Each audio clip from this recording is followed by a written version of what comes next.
we looking at finding the financiers? I mean, you have mentioned quite a number of people. You mentioned the Chief of Army Staff. You mentioned the top official, which is what I'm going to stick with, the top official in the CBN, who was alleged to have 3 of his nephews in custody of the DSS. But you haven't mentioned former governor of Borno State, Modu Sharif. Now, that is a different aspect, and I am embarrassed that the PDP would even accept him in their party. What role did Modu Sharif play? Modu Sharif, during the era of General Sani Abacha, was a supplier of armaments to the military.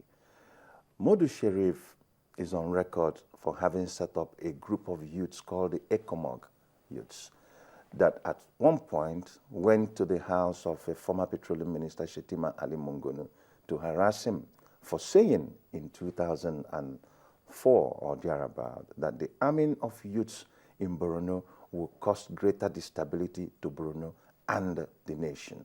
He had the foresight to speak the truth, and the youths went to harass him.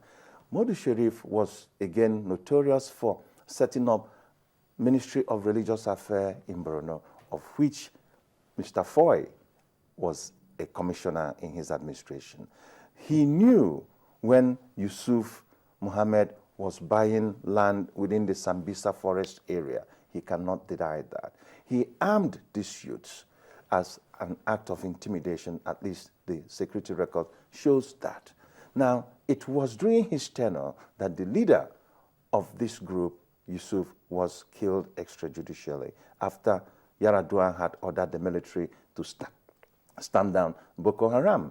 Now, he funded them ab initio, just like other politicians in the Niger Delta did fund the Niger Delta militants with weapons as political talks. That's on record. Now, how do you fund Boko Haram? Boko Haram have been doing what they call zakat in their area. Politicians from that particular area are known to pay protection money without being visible so that they can have easier access to their constituencies and back. At some point, even during the Ihejiri cash tenure, an orange salesman was arrested at the gates of First Division in Kaduna, and they found out he had 600 million naira in his account. So they have funders, but you can also not discountenance the international funding ring. How does that happen? The French government had hostages held in Cameroon. They paid ransomly, and part of that money went into Boko Haram. Then in Niger, hostages were also released, and money was paid to Boko Haram. And there are local, we have this on good yes, authority. and there are local indigents that have been kidnapped in Jigawa, where large sums like 100 million were paid. In Sokoto, and even in Kano. All these things are happening. Would it be out of place for us to expect our government to be categorical on the funders or possible funders of Boko Haram?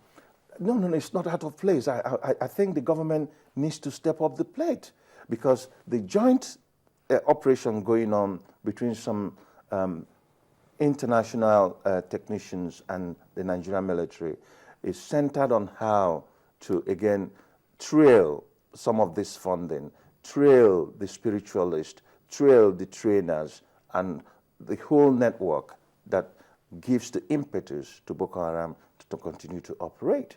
And the military is not going to sleep on itself. The military, having assessed the work done under Ihajirika, felt that there is a need for the upgrade of its own equipment under the current Chief of Army Staff, Minima. And the military are beginning to bring in equipment. And the last time I read information from the Office of National Security Advisor, we are also bringing attack helicopters. And these are all supposed to change the equation of the war.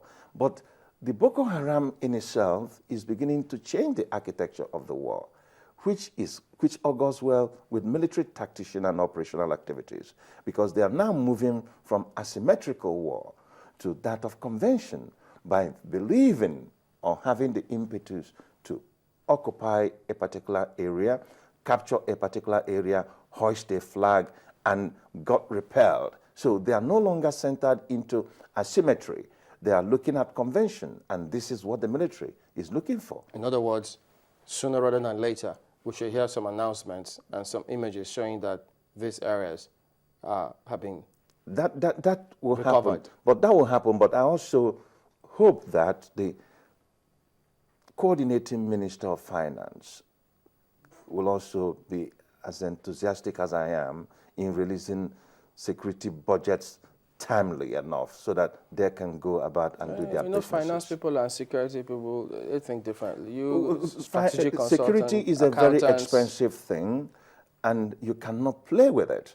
You cannot, if you are at war and you come in with a pistol, I should come with an AK. If you come in with an AK, I should come with a GPMG. If you come in with an RPG, I should come in with a superior firepower. These are the words of Dr. Ekwang, a competent and an intelligent man. And he's correct in that assessment. But you cannot release, as I said in Abuja in one of your programs, the last tranche of first quarter money being released just about 2 months ago is unacceptable. I stand to be corrected if the second batch and third quarter funding, we are now in the fourth quarter of defense money, are being released. So you don't go to battle holding your private part. You go to battle holding the right weapon. Well, I mean, I had to chuckle at that last part, But you made the point that there is definitely an advantage in this, in the sense that right now we're not looking at people who are just relying on suicide bombers. We're looking at people who are looking to take territory and are willing to go into conventional warfare, which you say is an opportunity. But then some people then are raising questions as to what exactly is emboldening this group of people to think that they can take on the Nigerian military. What emboldens insurgency is anytime there is an ungoverned space, it becomes a good opportunity for them to take over that particular ungoverned space.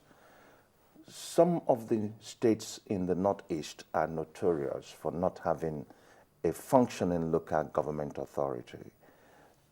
The local government chairmen are known to come, in the case of Borno State, at the end of the month, everybody converges in Maiduguri, collects his statutory allocation, goes to the local government headquarters, pays salary, and comes back to relax in Maiduguri.